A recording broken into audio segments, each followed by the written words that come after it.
আসসালামু আলাইকুম। Omar sports time YouTube চ্যানেলের পক্ষ থেকে আপনাদেরকে জানাচ্ছি আন্তরিক শুভেচ্ছা, অভিনন্দন এবং মোবারকবাদ।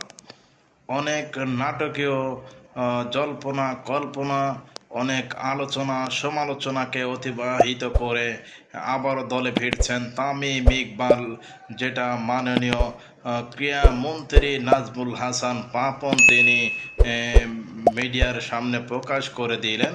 তামিম ইকবালের সাথে জালাল ইউনুস এবং আরও অনেক কর্মকর্তা তাদের সাথে আলোচনা হয়েছে।